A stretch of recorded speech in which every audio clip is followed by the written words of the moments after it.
मेरा रंग दे बसंती चोला माई रंग दे, मेरा रंग दे बसंती चोला माई रंग दे, मेरा रंग दे बसंती चोला रंग दे, रंग दे रंग दे बसंती चोला माई रंग दे, मेरा रंग दे। भारत माता की जय, भारत माता की जय, भारत माता की जय। ये जयकारा उस महान आत्मा के लिए है जिन्होंने 1929 में केंद्रीय असेंबली में बम फेंककर ब्रिटिश हुकूमत की जड़ें हिला दी। वीर स्वतंत्रता सेनानी श्री बटुकेश्वर दत्त की पुण्यतिथि पर कैप्टन आलोक कुमार की भावभीनी श्रद्धांजलि और आप सबके तरफ से भी शहीद आजम भगत सिंह के साथ केंद्रीय विधानसभा में धमाका करने वाले और ब्रिटिश राज की नींव हिला देने वाले महान क्रांतिकारी बटुकेश्वर दत्त जी की पुण्यतिथि पर नमन।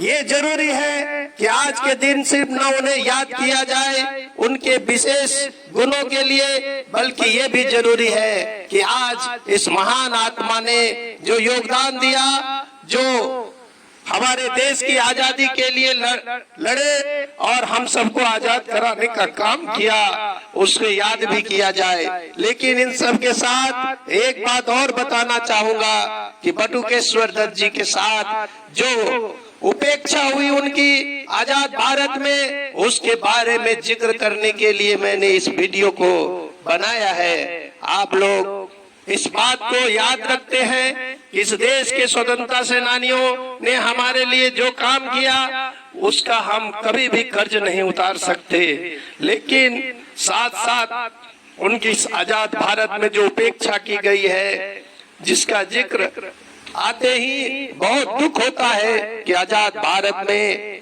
स्वतंत्रता सेनानियों की ऐसी उपेक्षा कैसे की गई, क्यों की गई। भारत में स्वतंत्रता सेनानियों और क्रांतिकारियों की उपेक्षा आम बात है। इसी श्रेणी में बटुकेश्वर दत्त जी का नाम भी लिया जाता है। नवंबर 2010 में बटुकेश्वर दत्त की जन्म शताब्दी थी, लेकिन इस दौरान किसी ने शायद ही बटुकेश्वर दत्त को याद किया हो। बटुकेश्वर दत्त पर न तो कोई डाक टिकट ही जारी हुआ है और न ही बड़े क्रांतिकारियों में उनका नाम शुमार किया जाता है। भगत सिंह को छोड़ दे तो अधिकतर क्रांतिकारियों का यही हश्र हुआ है।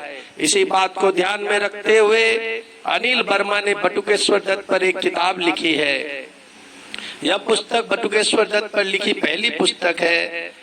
पेशे से मजिस्ट्रेट अनिल वर्मा विस्मित क्रांतिकारियों पर पहले भी लिख चुके हैं और राजगुरु पर उनकी किताब काफी चर्चित रही है। वो बताते हैं कि राजगुरु पर शोध के दौरान ही मुझे लगा कि बटुकेश्वर दत्त पर काम होना चाहिए और कई तथ्य पता करने मैंने शुरू किए। उनकी बेटी से मुलाकात की जो पटना के कॉलेज में पढ़ाती है।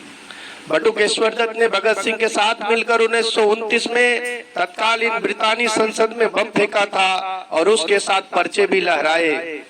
दोनों क्रांतिकारी वहां से भागे नहीं और गिरफ्तारी भी दी।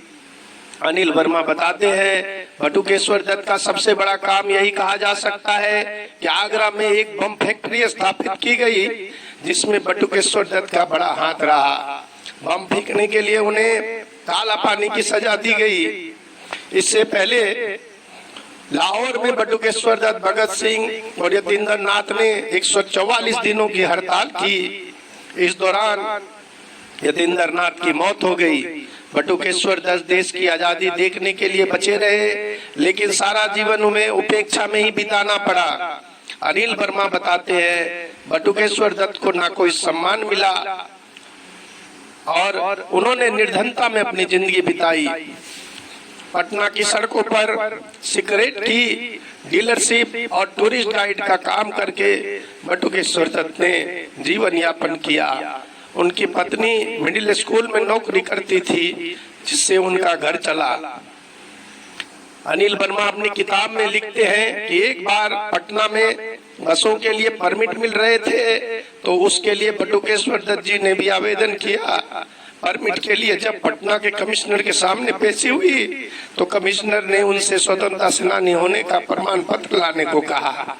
हालांकि बाद में राष्ट्रपति राजेंद्र प्रसाद को जब यह बात पता चली तो कमिश्नर ने बटुकेश्वर जी से माफी मांगी थी।